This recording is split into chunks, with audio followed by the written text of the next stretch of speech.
cet exercice-là, je vais essayer de faire un petit rappel. Bon, je vais dire un rappel, pas un petit. Alléluia. Un rappel de ce que nous nous sommes dit le mercredi passé. Ensuite, nous allons devoir avancer. Amen. Un rappel parce que le but ici, ce n'est pas de vous donner plusieurs paroles, plusieurs enseignements. Vous ingurgitez cela, non. C'est que nous comprenions. Amen. On ne fait la course avec personne. On va tout doucement à notre rythme. Amen. Et pour ce soir, nous aimerons être tous au même diapason. Amen. Au même niveau. Qu'il n'y ait pas des gens qui soient avancés et d'autres en retard. Amen. Voilà pourquoi, toi qui n'étais pas là mercredi, ne t'inquiète pas. On va faire un petit rappel pour toi.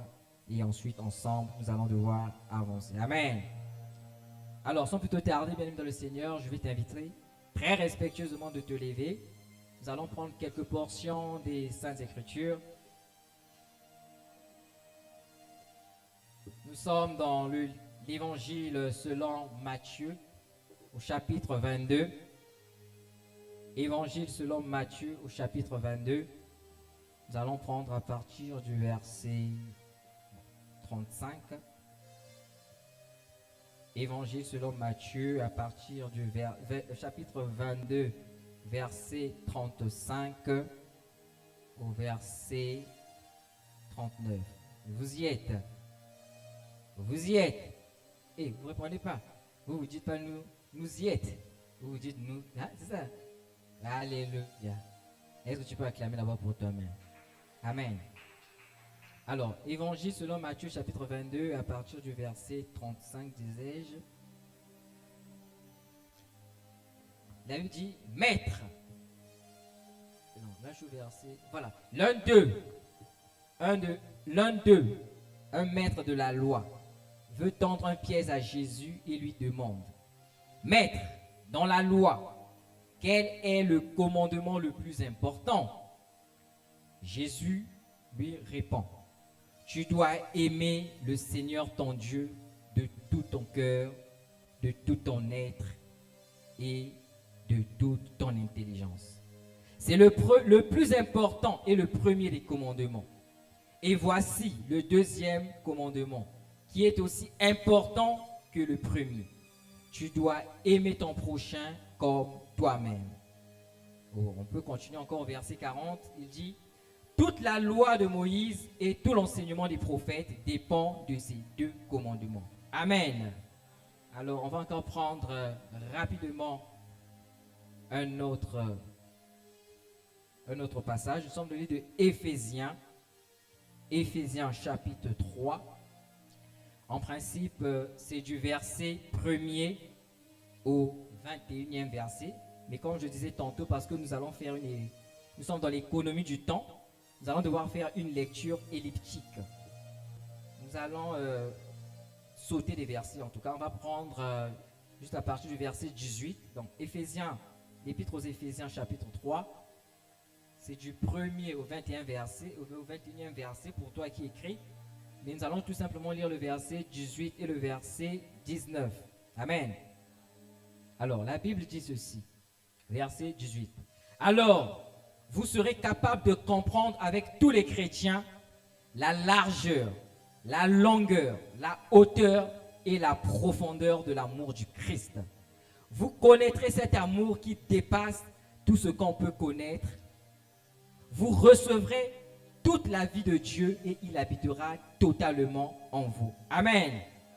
Et tu peux t'asseoir dans le Seigneur. Alléluia. Tu vas... Alléluia. Oui, tu fais bien d'acclamer. Amen. Allez, tu vas prendre, pour ceux qui écrivent en tout cas encore, tu vas prendre un tout dernier verset. C'est 1 Corinthiens 13, du verset 1er au 13e verset. Amen. Ça, nous n'allons pas lire ici. Nous allons lire à la maison. Amen. C'est à base de ces trois versets-là que l'enseignement de ce jour, en tout cas, va être donné. Alléluia. Alors, comme je disais tantôt, bien aimé dans le Seigneur, nous sommes dans la continuité de notre enseignement débuté le mercredi passé, qui avait pour thème l'amour selon Dieu. Amen. L'amour selon Dieu. nous avons parlé de l'amour selon Dieu. Mais avant, pour ceux qui n'y étaient pas, avant de pouvoir nous lancer en plein milieu de notre enseignement, nous avons voulu faire une certaine différence entre ce que nous avons appelé par, ce sont des prépositions, n'est-ce pas? De, selon ou pour, n'est-ce pas? Nous avons dit qu'il existait l'amour selon Dieu, il existait l'amour de Dieu et il existait l'amour pour Dieu. Amen. C'est ce que nous avons dit dernièrement. Il existait l'amour selon Dieu, l'amour de Dieu et l'amour pour Dieu. Pourquoi je m'attarde sur cette différence-là? Parce que vous savez, en français, les choses s'expliquent. Amen. Lorsque je dis l'amour selon Dieu, ça n'a pas la même signification que lorsque je dis l'amour de Dieu ou l'amour pour Dieu. Amen. Nous avons dit que l'amour selon Dieu voulait tout simplement dire quoi?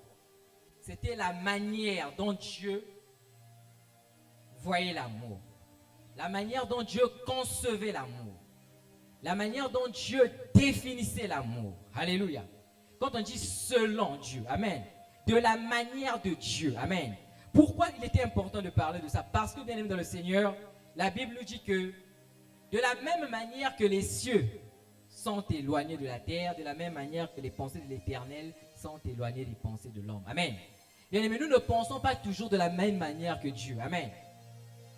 Quelquefois, ce qui peut être mauvais pour toi, pour Dieu, ça peut être bon en ce moment-là. Ce qui peut être bon pour toi, pour Dieu, ça peut être mauvais. Amen. Donc ici, il ne s'agit pas de toi, il ne s'agit pas de moi, mais il s'agit de Dieu. Alléluia. Voilà pourquoi on parle de l'amour selon Dieu. C'est-à-dire à la manière de Dieu, à la façon de Dieu. Dieu, lorsqu'il pense amour, qu'est-ce qu'il voit? Alléluia. Alors ici, en fait, on ne regarde pas avec nos yeux à nous, mais avec les yeux de Dieu. Alléluia. Dieu, quand il voit l'amour, qu'est-ce qu'il voit? Qu'est-ce que lui, il entend par amour? Alléluia. Donc, nous avons parlé de l'amour selon Dieu. Et nous avons dit qu'il fallait différencier cela avec l'amour de Dieu. L'amour de Dieu. L'amour de Dieu, c'était quoi? C'était l'amour que Dieu avait, en quelque sorte. Alléluia. Parce que la vérité, c'est que même, il est lui-même l'amour, n'est-ce pas? La Bible dit que Dieu est amour. L'amour de Dieu, c'est l'amour que Dieu... C'est comme un attribut de Dieu. C'est quelque chose que Dieu possède. Ce qu'il est lui-même, d'ailleurs, en réalité. Parce que Dieu est amour. Alléluia. Et nous avons dit que cet amour-là, il était possible d'en avoir. Amen. Il était possible d'en avoir, mais c'est qu'il y avait quand même des préalables pour avoir cet amour, pour être bénéficiaire de cet amour. Alléluia. Et nous avons parlé de l'amour pour Dieu. L'amour pour Dieu, c'est quoi? C'est l'amour que nous avons à l'égard de Dieu. Alléluia. L'amour pour quelqu'un. L'amour que l'homme, avec grand H, a à l'égard de Dieu, de son Créateur. Alléluia. Ça, c'est l'amour pour Dieu. Et je disais ce jour-là encore, pour ceux qui étaient, que si nous étions dans une salle de classe et que nous étions en train de faire les mathématiques, certainement, si l'amour devait être une équation, je ne sais pas, une opération, on devrait dire que l'amour selon Dieu égale à l'amour de Dieu plus l'amour pour Dieu. En réalité, c'est une sommation de ces deux amours-là. L'amour selon Dieu regroupe l'amour pour Dieu et l'amour de Dieu. Alléluia. C'est ça l'amour selon Dieu. Alors, pour être structuré, je disais que notre enseignement devait suivre un plan. Amen. Notre enseignement devait suivre un plan et le plan avait été donné. Je vais le redire aujourd'hui encore pour ceux qui arrivent aujourd'hui. Je vais rapidement faire le rappel. Donc, notre enseignement suivait un plan qui était le suivant. Nous avons commencé par le grand 1. Nous avons parlé de la définition de l'amour selon Dieu. Amen. Grand 1, la définition de l'amour selon Dieu. Je ne reviendrai pas sur tout ce que nous avons dit, mais au moins, et comme définition, nous avons dit une chose. Vous voyez, même Paul, quand il se met à vouloir parler de l'amour, c'est quelque chose de compliqué. Amen. c'est quelque chose d'assez profond. Voilà pourquoi la prière, le vœu de mon cœur pour toi ce soir, c'est que l'Éternel puisse illuminer les yeux de ton cœur, qu'il puisse illuminer ton esprit afin que tu comprennes ce de quoi nous allons devoir parler ce soir. Ce n'est pas toujours facile avec l'intelligence de l'homme de comprendre les choses de l'esprit. Amen. Ce n'est pas aussi facile de comprendre l'amour avec l'intelligence de l'homme. C'est quelque chose d'assez compliqué. Amen. Mais par la grâce de Dieu avec le Saint-Esprit, c'est possible. Amen. Donc je disais que pour donner une définition comme ça de l'amour de Dieu, alors que je priais, c'était assez compliqué pour moi. Mais j'avais eu quelques trucs, versets que j'ai pris rapidement, des sens, j'ai appelé ça comme ça. Donc il y avait un premier sens, je disais que s'il fallait donner une définition à l'amour de Dieu c'était, on disait que comme sens, on va dire l'amour de Dieu réside ou se manifeste dans le donner. Amen.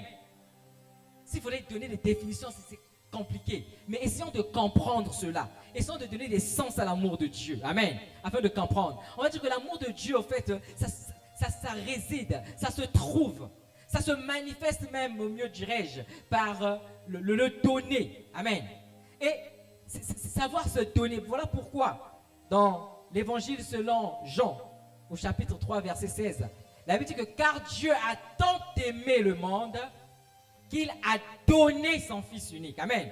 Le donner, c'est une forme d'amour. C'est la manière comment Dieu manifeste son amour. C'est un don. Mais pas n'importe quel don. C'est un don sacrificiel. Alléluia. Parce qu'il y a donner et donner. Alléluia. Et ça n'a qu'au paix, ça n'a qu'au paix ça. Amen. Ici, c'est un don sacrificiel. Comme aux autres paix, aux autres strontiques, aux autres paix, ça fait ça, paix ça. Amen. C'est un sacrifice qui se fait. Donc, Dieu a donné. Jean 3, verset 16.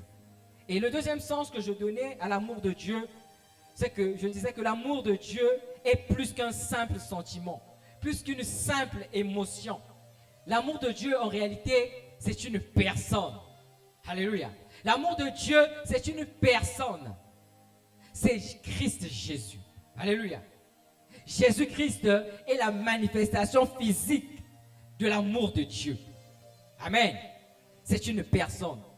Le troisième sens que nous avons donné à l'amour de Dieu, selon Dieu, ou l'amour selon Dieu, c'est entrer dans le plan de Dieu, dans la volonté de Dieu.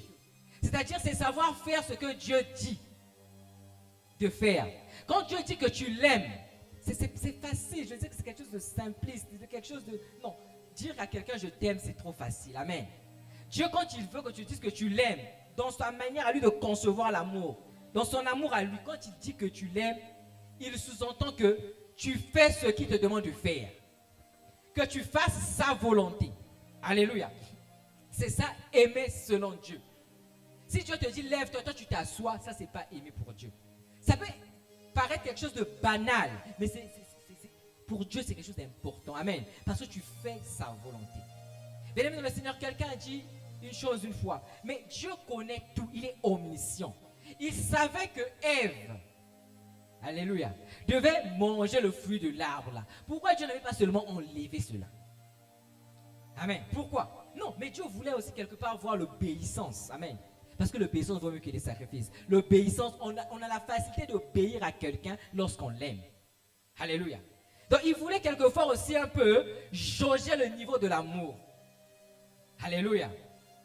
Que sa créature avait à son égard. Que la créature avait à l'égard du Créateur. Alléluia. Donc, c'est entrer dans le plan de Dieu, dans la volonté de Dieu. C'est faire ce que Dieu nous demande de faire et ne pas faire ce qu'il ne demande pas de pas faire. Alléluia. Ça, c'était les sens que nous avons donnés à l'amour de Dieu, comme définition. Voilà. Ensuite, nous avons pris le grand 2. Pour le grand 2, nous avons parlé du verbe, le verbe aimer, ainsi que ses différentes tournures ou déclinaisons dans les Saintes Écritures. Nous avons parlé du verbe aimer ainsi que ses différentes tournures ou déclinaisons dans les Saintes Écritures. Je disais qu'il ne fallait pas que nous perdons à l'esprit une chose. C'est que la Bible que je suis en train de lire ici, je la lis, elle est en français, n'est-ce pas? Mais en réalité, la Bible n'a pas été écrite en français. Amen. Au mieux, dirais-je, les parchemins. Amen. la plupart, c'est-à-dire que dans la majorité, ça a été écrit en hébreu. Et ensuite, en araméen, en grec. Et pour ce qui est du Nouveau Testament, la grande partie a été écrite en grec. Amen. Et donc je disais, pour pouvoir cerner certaines choses de la Bible, pouvoir comprendre le sens, amen, étymologique de certains mots, il fallait faire recours aux textes originaux. Alléluia. C'est-à-dire pour comprendre ma kamusu sur la Bible, pour comprendre ma mot misusu, tout ça n'a posé à cause de la langue à laquelle cela avait été dit, avait été écrite. Alléluia. Et donc nous avons fait un petit tour en grec, amen, pour pouvoir donner les déclinaisons du verbe aimer. Nous avons dit que le verbe aimer en français, lorsqu'on dit aimer, kolinga, aimer c'est facile, aimer c'est aimer seulement. Mais en grec, aimer avait d'autres significations. Amen. Mais alors que je le dis, ne t'ennuie pas. Amen. Tu ne t'ennuies pas, sois là parce que vous savez, on dit que la répétition est la mère des sciences, n'est-ce pas? Il faudrait répéter des choses même que tu connais déjà afin que tu puisses mieux les assimiler. Amen. Pendant que je dis que la répétition est la mère des sciences, j'ai senti là-bas quelqu'un dans son cœur. La mentalité congolaise, ça comme ça agir. La répétition est la mère des sciences. Ce que Tata Naïs a cancer. Alléluia. Ah, c'est pour détendre l'atmosphère. C'est comme un damonani. Après, tu continues. Alléluia. Dans son palais, tout s'écrit. Alléluia. Alors, je disais que le verbe aimer, en français, c'est aimer tout simplement. Mais en grec, le verbe aimer a plusieurs significations. Quand on dit aimer, on a dit qu'en grec, ça pouvait dire, on pouvait traduire aimer par agapao. N'est-ce pas? Agapao ou encore agapé, l'amour agapé. Et nous avons dit que agapao voulait dire tout simplement un amour sans condition. Amen. C'est un amour désintéressé. Quand tu donnes à quelqu'un, tu ne t'attends pas à ce que apé ça yopi. Non. Amen. Tu aimes pour aimer tout simplement. Un amour sans condition. Ce que voulait dire agapao. Et nous avons parlé, nous avons dit que le verbe aimer encore en grec pouvait être traduit par le mot philéo. Philéo. Amen. Un amour, l'amour philéo. Philéo qui veut dire, c'est un amour, je disais, qui est fraternel. Amen. Un amour fraternel. Ici, il est plus ou moins intéressé. C'est-à-dire que quelquefois, tu aimes la personne parce que la personne aussi t'aime. Amen. Je vais donner des exemples tout à l'heure pour que les idées des personnes qui n'étaient pas là soient plus ou moins fixées. L'amour philéo, c'est un amour fraternel. Et il y a l'amour éros. Le troisième type d'amour, c'est l'amour éros. Éros, qui veut dire, c'est la racine de l'adjectif érotique, je disais, qui veut dire, c'est un amour charnel, un amour physique, un amour sexuel. Amen. C'est ça, éros. Donc les trois, ça sont les trois tournures du verbe aimer que nous avons parlé la dernière fois, qui voulait dire en grec au fait, voilà. Mais la vérité c'est qu'il y a même encore un quatrième. Mais celui-là, il n'est pas trop utilisé comme les trois premiers. On parle même de storgé. Ici, c'est aussi l'amour, c'est l'amour fraternel. Ça, c'est pour ceux-là même qui ont voulu être un peu plus pointus en parlant de l'amour. Ici, là, on retrouve ça quand, exemple, Abraham, il faudrait qu'il puisse sacrifier son fils. N'est-ce pas? Tellement qu'il aimait son fils, il aimait Isaac. Cet amour que le père a envers son enfant. Alléluia. Pour être plus précis, doit-on parler de l'amour storgé. C'est l'amour entre père et enfant, entre enfant et père, entre frères et sœurs même, selon le sang, quelque chose de fraternel.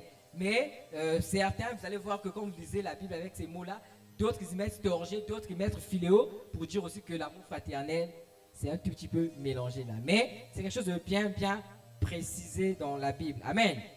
Donc, nous avons parlé de l'amour, agapao, philéo, éros. Et aujourd'hui, j'ajoute storgé si vous voulez.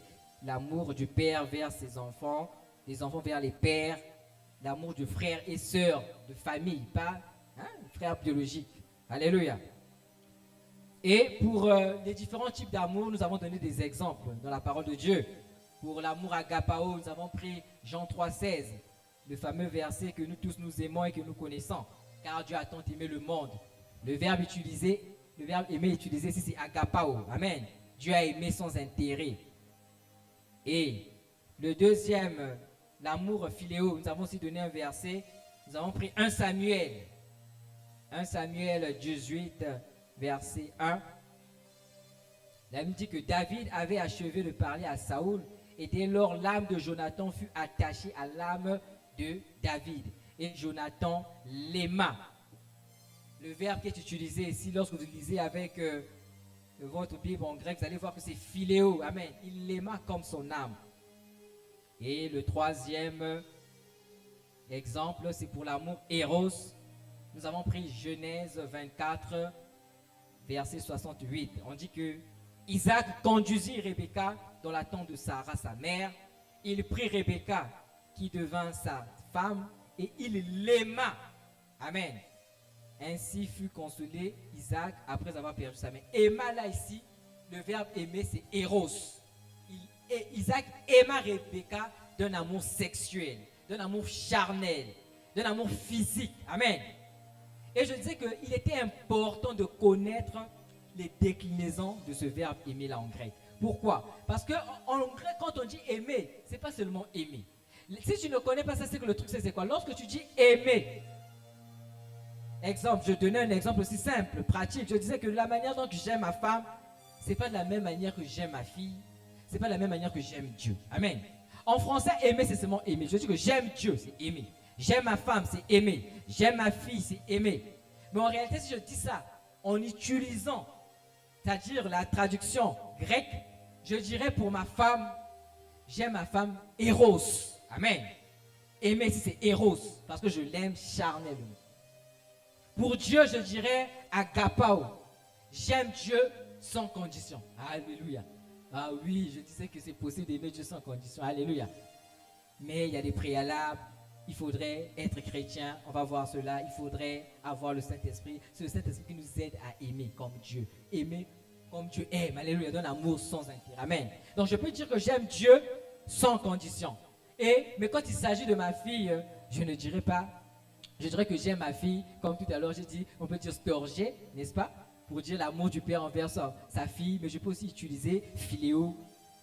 Amen. Parce que j'aime ma fille de cet amour-là. Je n'aime pas ma fille d'une manière sexuelle ou quoi, non. Amen.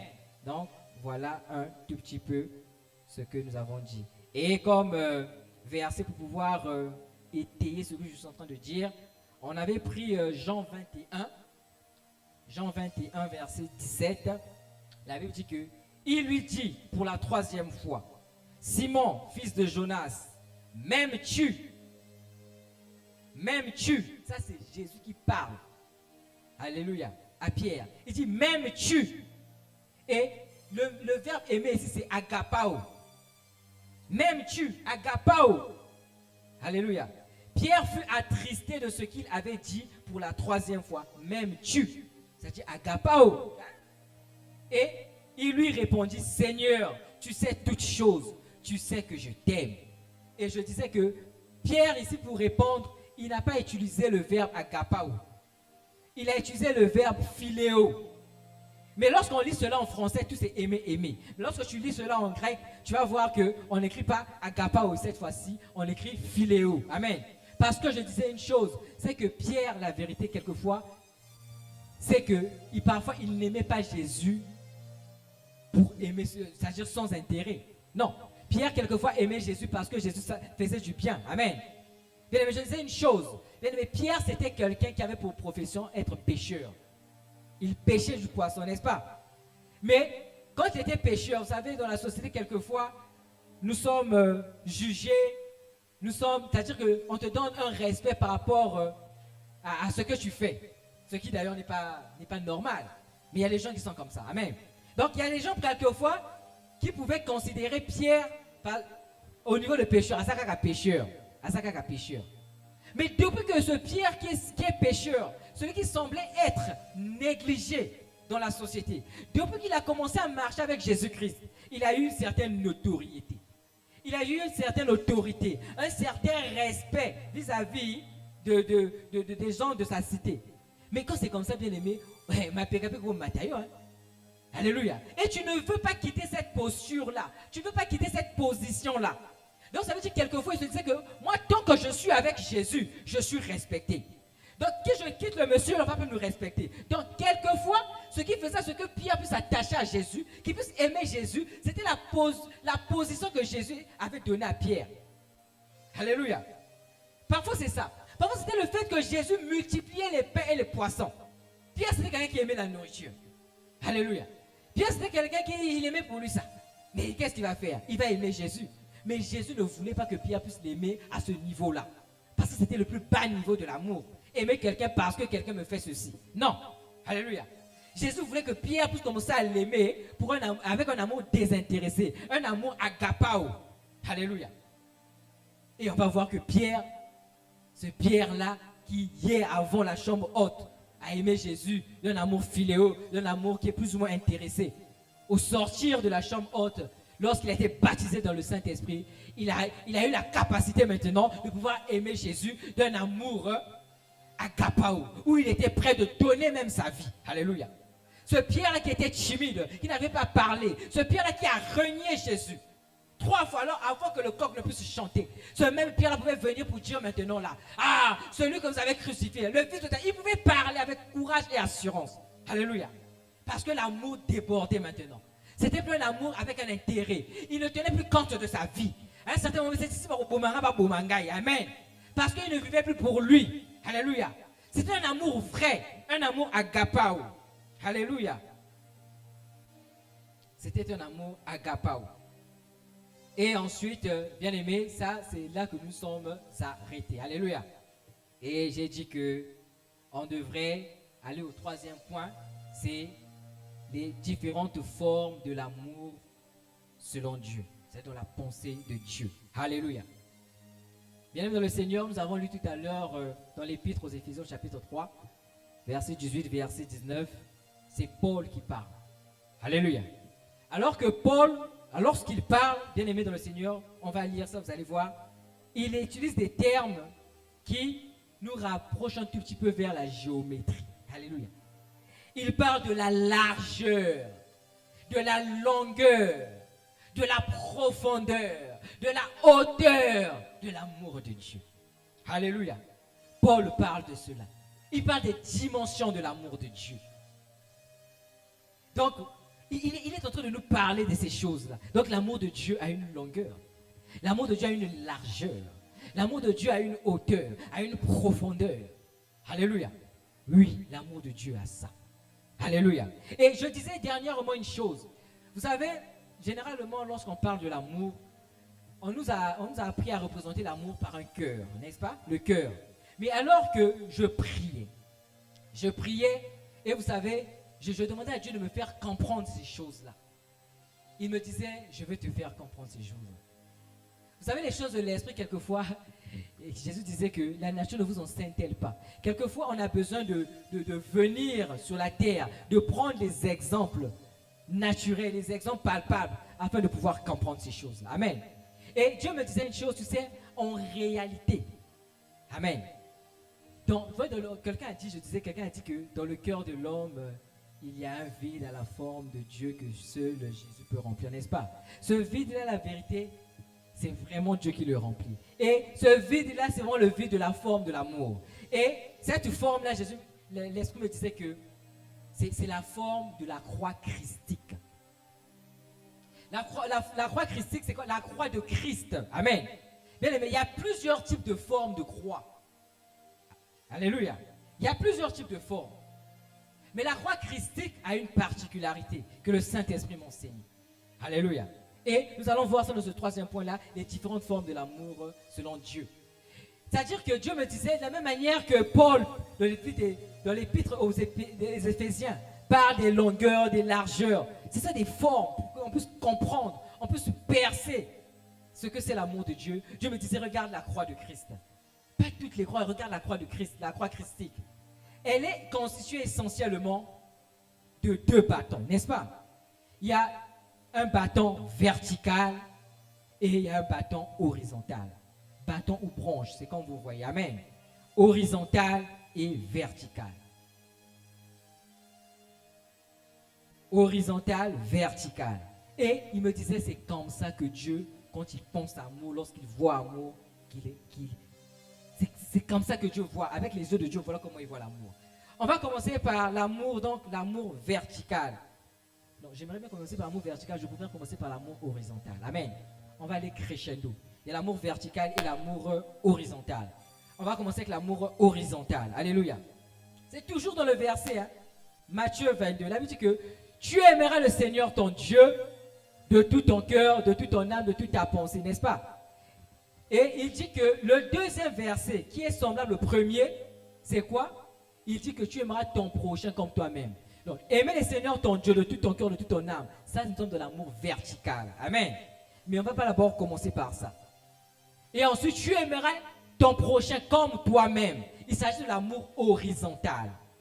Et ces deux-là mis ensemble, c'est ce qui forme l'amour dans la pensée de Dieu. Alléluia. C'est ce qui forme l'amour dans la pensée de Dieu. Il y a un amour vertical et un amour horizontal. Alors, je sais pour l'amour horizontal, tu aimeras ton prochain comme toi-même. Regardez, revenons encore seulement sur la croix christique. Vous allez vous rendre compte d'une chose. C'est que le bâton vertical, hein, est plus grand que le bâton horizontal. Là, Dieu est en train de mettre même les bases déjà pour dire ceci, que l'amour que tu auras envers ton prochain, qui est l'amour que tu as envers toi-même, amen, parce que tu aimeras ton prochain, tu aimeras ton prochain comme toi-même, n'est-ce pas? Cet amour-là doit être inférieur à l'amour qui est vertical, c'est-à-dire que tu auras à l'égard du Seigneur. Alléluia. Alléluia. Tu vas plus aimer Dieu que tu ne t'aimes toi-même. Tu vas plus aimer Dieu que tu n'aimes ton prochain. Alléluia. Ça, c'est l'amour vertical. Et l'amour horizontal maintenant. L'amour où tu vas aimer, tu vas aimer ton prochain tel que tu t'aimes. Parce que je m'aime moi. Je ne veux pas me faire du mal. C'est que je ne peux pas faire du mal à mon prochain. C'est ce que ça veut réellement dire. Alléluia. C'est aussi simple que ça. Bien aimé, tu fais certaines choses à ton prochain parce que tu ne l'aimes pas comme tu t'aimes. Alléluia. Tu te permets à critiquer ton prochain parce que tu ne l'aimes pas comme tu t'aimes. Qui parmi nous ici là va accepter lui-même à parler du mal de lui? Amen. Quand bien même certaines personnes font souvent de l'autodérision, mais quelquefois même c'est hypocrite. Alléluia. Qui parmi nous ici là va accepter Yaroutia à poison, mettre le poison, boire du poison lui-même et mourir? Parce que quoi? Tu es jaloux de toi-même. Qui? Personne. Mais pourquoi tu es capable de faire cela à ton prochain? C'est tout simplement parce que tu ne l'aimes pas comme tu t'aimes. Alléluia. Or, Dieu, lui, quand il parle d'amour, il veut que tu puisses commencer à aimer ton prochain à cette dimension-là. Alléluia. Que tu puisses commencer à aimer ton prochain à cette dimension-là. À la même manière que tu t'aimes. Parce que je m'aime, je fais ceci pour moi, je ferai ceci donc pour mon frère. Je ferai ceci pour ma soeur. Alléluia. Parce que je l'aime comme je m'aime. Alléluia. Voilà ce à quoi Dieu t'attend. À commencer à aimer ton prochain comme toi-même. Tu es pressé à aller partager les mauvaises nouvelles. Tu as appris ce que le frère là a fait. À quoi il est comme aussi? À quoi il est comme? Pourquoi? Parce que tu ne l'aimes pas assez. Toi-même, quand tu fais tes histoires, là, quand tu es caché là, tu pêches là. Qui fait ça pour toi? Est-ce que toi-même tu vas te dénoncer? J'ai fait ceci, j'ai fait cela. Parce que tu ne fais pas ça.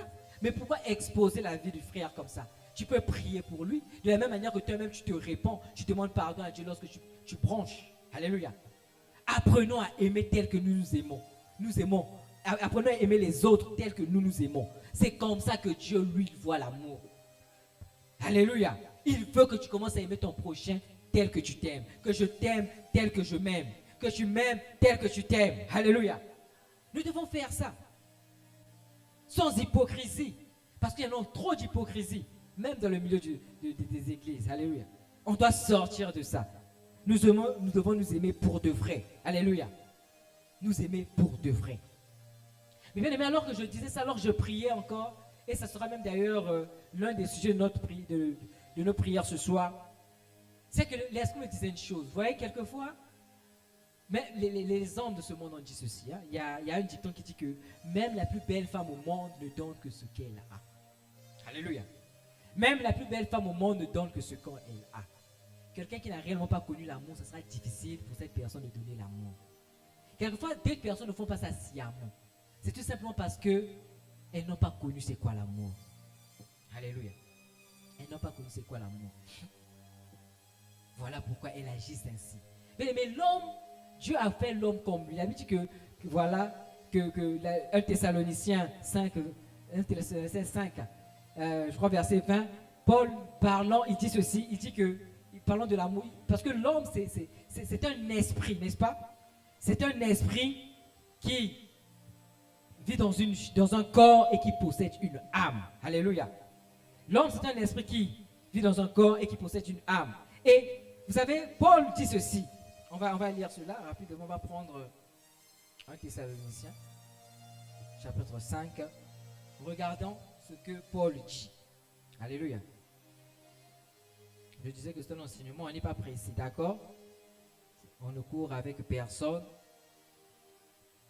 Il y a quelqu'un qui a trouvé déjà. 1 Thessaloniciens, voilà. 5. Verset. Allez.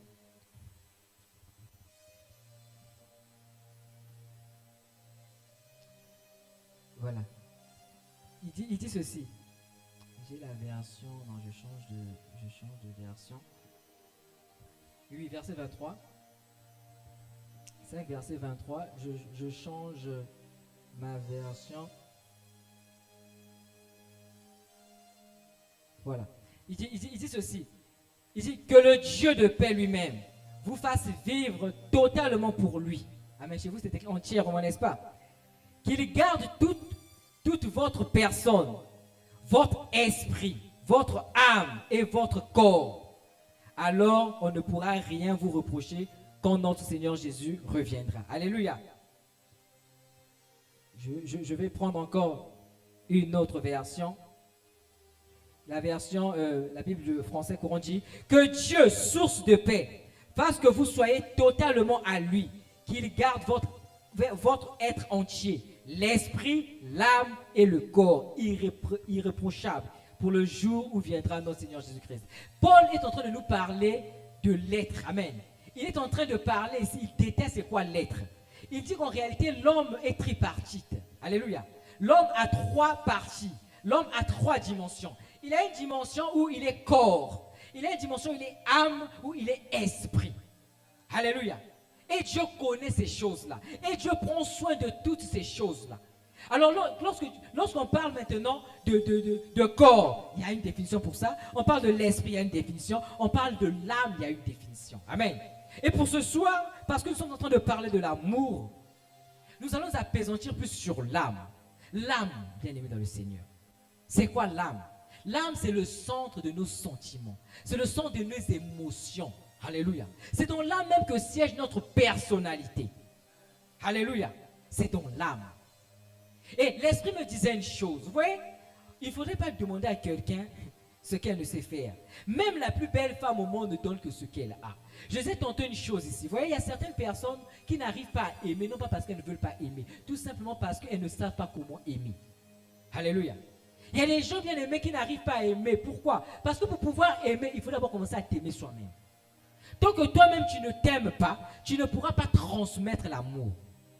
Alléluia. Ainsi ce verset, comme ce verset de Matthieu 22, quand l'Éternel dit, verset 22, à partir du verset 38, lorsque l'Éternel dit, tu aimeras l'Éternel, ton Dieu, comme ton prochain, comme toi-même, pardon, tu ne pourras pas le faire. Pourquoi? Parce que toi-même tu ne t'aimes pas d'abord. Et l'Esprit m'enseignait beaucoup sur ça. Je priais sur ça. Alléluia. Il y a des gens qui ne s'aiment pas elles-mêmes. Il y a des personnes qui ne s'aiment pas elles-mêmes. Elles se dénigrent. Voilà pourquoi tu as quelquefois besoin d'être guéri. Mais on parle quelquefois des blessures de l'âme. Alléluia. On parle des blessures de l'âme. On dit qu'il y en a 5, d'autres vont même jusqu'à 7. Les blessures de l'âme. Les blessures de l'âme, on parle des blessures de l'insécurité. Les blessures du rejet. Les blessures de l'abandon. Hein? Les blessures de l'humiliation. Il y a toutes ces blessures-là. Et il y a des gens qui sont victimes de ces blessures-là. Et parce que tu as été blessé quelquefois dans ton enfance, tu as du mal à aimer. Tu as du mal à aimer ton prochain parce que tu as d'abord du mal à t'aimer toi-même. Alléluia. Ce sont des choses qui existent, c'est vrai. J'étais encore là alors que je priais en langue. Ce verset-là m'est revenu dans le Samuel. Alléluia, Samuel 15. Vous voyez, regardez ce qui se passe. Samuel qui parle dit à Saül ceci. Alors que tu te voyais petit, alléluia, à tes propres yeux. Vous voyez Samuel, il se dénigrait. Il se disait que je suis petit à mes propres yeux. Je ne mérite pas l'amour. Je ne viens pas d'une grande famille en Israël. Je ne mérite pas d'être roi. Je ne mérite pas ce qui m'arrive. Il y a des gens comme ça. Alléluia. Il y a des gens qui ne s'aiment pas elles-mêmes. Des personnes qui ne s'aiment pas elles-mêmes. Mais parce que tu ne t'aimes pas toi-même, comment tu aimeras ton prochain? 1 Samuel chapitre 15, verset 17. Samuel dit, lorsque tu étais petit à tes yeux, n'es-tu pas devenu le chef des tribus d'Israël? Et l'Éternel ne t'a-t-il pas oint pour que tu sois roi d'Israël? Alléluia. Vous voyez que Saoul, ce n'est pas quelqu'un qui s'aimait. Le roi Saoul, ce n'est pas quelqu'un qui s'aimait. Il se trouvait petit. Et la vérité, c'est qu'il souffrait de ce qu'on appelle, j'ai pas entendu les blessures de l'âme. Il souffrait de la blessure du rejet. Il se sentait être rejeté lui-même. Alléluia. Et cela est bien défini. Quand on parle des blessures, on va lire, vous allez voir. Il se sentait petit. Il se sentait petit. Il se sentait rejeté lui-même. Il y avait même la blessure de l'injustice aussi en lui. La blessure de l'injustice, c'est quoi? C'est ce genre de personne-là qui pense que pour elle, l'amour, c'est quelque chose de mérité. La blessure de l'injustice, ça fait partie des blessures de l'âme. J'ai dit qu'il y en a 5, d'autres même 7. Alléluia. La blessure de l'injustice, il y a la blessure du rejet, il y a la blessure de l'humiliation, il y a la blessure de l'abandon, la blessure de la trahison. Alléluia. Tous ces types de blessures-là. Et la blessure de l'injustice se manifeste comment je disais. C'est-à-dire que c'est quelqu'un, pour ce genre de personnes victimes-là, elles se disent que l'amour, c'est quelque chose de mérité. C'est mérité. C'est-à-dire que lorsque je fais des choses qui sont bien, je suis digne d'être aimé. Hein? Lorsque je fais des choses qui sont bien, je suis digne d'être aimé. Et par conséquent, lorsque je fais des choses qui ne sont pas bien, je ne suis pas digne d'être aimé. Vous voyez, parfois ce sont les parents, parce que la vérité c'est que vous voyez l'enfant est exposé pour la première fois à l'amour avec les parents, n'est-ce pas? Son entourage immédiat. Il y a des parents comme ça, qui sont toutefois là, pour offrir ne serait-ce même un petit cadeau à son enfant. Il faudrait que cet enfant-là puisse faire des bonnes choses. Pour qu'on puisse te dire que tu es intelligent, il faudrait que tu sortes premier de la classe. Et c'est seulement des jouets là. Oh, mais toi tu es idiot. Mon argent, je pouvais le prendre. On a beaucoup de tabac, mais il va comme un 1000. Alléluia. C'est-à-dire que l'argent que je prends pour payer ta scolarité là, si je prenais cela, j'investissais cela pour faire l'élevage des moutons. Peut-être aujourd'hui, je serais riche parce que j'aurais 1000 moutons. Ah oui, hein, bien le tu ris, mais c'est vrai. Il y a des parents qui ne savent pas manifester l'amour à l'égard de leurs enfants. Et pour lui, c'est quelqu'un qui a grandi dans cette atmosphère-là. Que pour moi, lorsque papa me disait je t'aime, c'est parce que je faisais des choses bien. Je me comportais bien. Lorsque je ne me comportais pas bien, on me réprimandait toutefois. On me disait des mots blessants. Et ça créait en lui des blessures dans l'âme. Ça créait en lui une certaine insécurité. Et parce que la personne, quand c'est comme ça, ça veut dire que tu ne t'aimes plus trop toi-même. Et lorsque toi-même tu ne t'aimes plus trop, comment voudras-tu aimer ton prochain? Ce sera difficile, l'Esprit me disait. Ce sera difficile pour toi d'aimer. Donc, quelquefois, on accuse tout simplement les autres pour rien. Amen. Ce sont des personnes qui sont malades et qui ont besoin d'être guéries. Alléluia. Ils ont besoin d'être guéris. Et on en voit, ouais. Il y a même les parents qui mettent leurs enfants en compétition. Alléluia. Ils mettent les enfants en compétition. Toujours en train de comparer les enfants. Tu vois X travaille bien. Il est plus intelligent que toi. Toi, pourquoi tu ne fais pas ça? Toi. Ça crée des blessures dans l'âme. La personne se trouve parfois rejetée. Elle va se replier à elle-même. Une personne comme ça a du mal à aimer. Alléluia. Elle aura du mal à aimer, bien aimer le Seigneur. Donc, nous qui sommes parents ici. Alléluia. Oh bien, frère Saint-Just, t'inquiète pas. Alléluia. Frère Saint-Just sera bientôt parent. Allez, je parle de nous. Alléluia. Oh, allez, acclame le frère Saint-Just sera bientôt parent. Alléluia. Non, c'est pour détendre un peu l'atmosphère. Alléluia. Donc, les parents, sachant transmettre des bonnes valeurs à nos enfants, sachant communiquer le vrai amour. Il y a d'ailleurs même Gary Chapman, je ne sais pas si vous avez déjà lu ce livre-là, Les 5 langages de l'amour. Alléluia. Où il parle des paroles valorisantes, n'est-ce pas? Il parle de ça, du toucher physique. Il parle des services rendus. Ce sont les différentes formes d'amour. Les 5, il y en a 5. Vous voyez? Il faudrait ça, parce que quand vous ne faites pas ça, la bien-aimée, il y aura des répercussions. J'ai dit que l'âme, c'est le sang des émotions, des sentiments. Et lorsque la personne est touchée là, bien-aimé, elle aura des répercussions. Alléluia. Alors donc, pour ce soir, bien-aimé, on va prier. Tu vas te lever. Je ne sais pas dans quelle atmosphère, dans quel environnement tu as eu à grandir. Quelquefois, tu as du mal à aimer. Tu as du mal à mettre ce passage-là, d'aimer ton prochain comme toi-même. Parce que toi-même, la vérité, c'est que tu ne sais pas comment t'aimer. Tu te trouves petit à tes yeux. Alléluia. On en a vu avec le roi Saoul. Il se trouvait lui-même petit à ses yeux. Tu vas demander à l'Éternel de te guérir, de commencer à te guérir. Alléluia. C'est le premier sujet de prière pour ce soir. Donc si tu as compris le sujet de prière, bien-aimé, tu vas commencer à te concentrer. Tu vas prendre une attitude de prière. Tu vas demander à l'Éternel de t'aimer, de t'aider, de te guérir pour cela. Commence à élever la voix et prier. Alléluia. Merci Père Céleste encore une fois de plus parce que ce n'est pas une course de vitesse. Non, nous voulons aller tout doucement. Tout doucement. Le plus important, c'est de comprendre. C'est de pouvoir saisir ta pensée. Et pour toi, la pensée de ce soir a été que nous puissions parler de l'amour horizontal. Oui, car tu nous as rappelé une fois de plus, Seigneur, mon Dieu, mon Papa. Comme le disait l'apôtre Paul dans le livre de Éphésiens 3, chapitre 3, verset 18-19, en parlant de l'amour.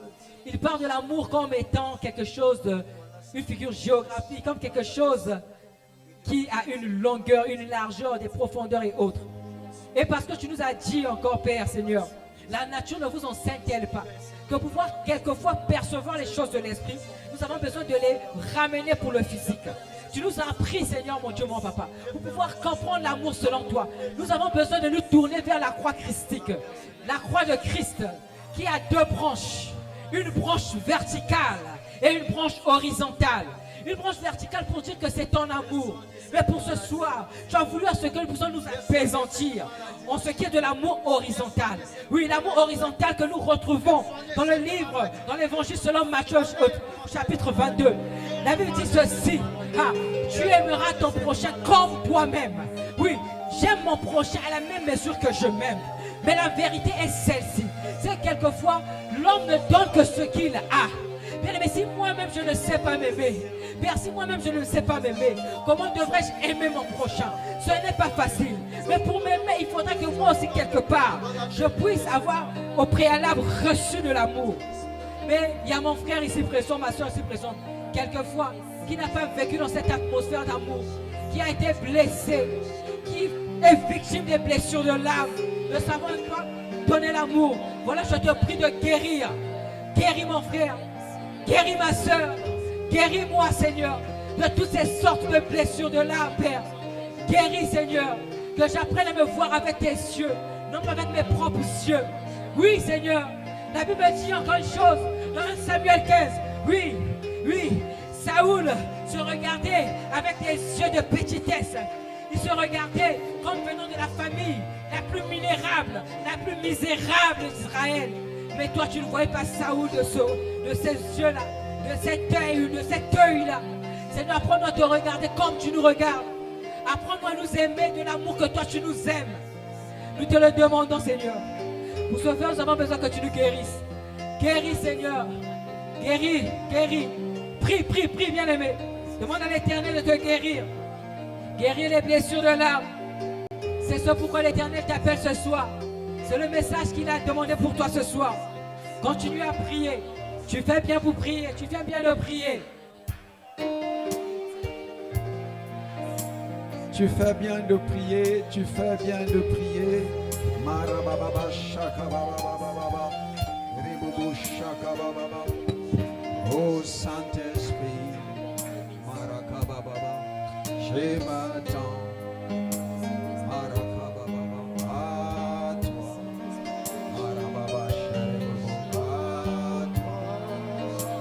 Je vais te dire que Saint-Esprit, je ne connais pas aimer. C'est pourquoi je demande l'amour. Oh, oh, oh. Saint-Esprit, Saint-Esprit, j'ai pensé que aimer. J'aimais de ma manière. Mais ce soir, tu m'as enseigné comment on aime. Tu m'as enseigné l'amour selon toi. C'est pourquoi je te demande la grâce. Oh, Saint-Esprit, je m'attends. Je m'attends, je m'attends.